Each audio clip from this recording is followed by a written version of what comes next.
Friends, నేను 2 రొయ్యలు తీసుకున్నాను. అన్నీ మసాలా పెట్టి ఎండబెట్టాను.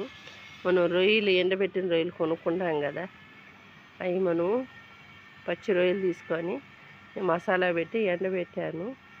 చూడండి ఫ్రెండ్స్, ఎలాగ ఎండబెట్టాను. ఇలాగ మనం చేసుకుంటే వర్షాకాలం మనకు ఉపయోగపడుతుంది ఫ్రెండ్స్.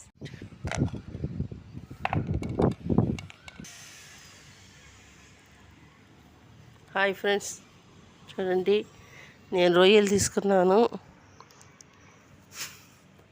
ఫ్రెండ్స్, నేను రొయ్యలు చూపించాను కదా, ఎండబెట్టాను.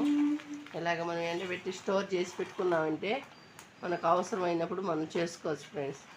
ఇలాగ మీరు కూడా చేసుకోండి. మా యొక్క వీడియో ఎలా ఉన్నదో చూడండి, సబ్స్క్రైబ్ చేయండి, షేర్ చేయండి, లైక్లు కొట్టండి ఫ్రెండ్స్. ఇలాగ మనం అంగిట్లో కొనాలంటే చాలా రేటు. మనం కొనుక్కొని ఇలాగ ఎండబెట్టుకున్నామంటే బాగుంటాయి. మనం వేపుకోవచ్చు, కూరలో వేసుకోవచ్చు, మనకు నచ్చినట్టు చేసుకోవచ్చు ఫ్రెండ్స్.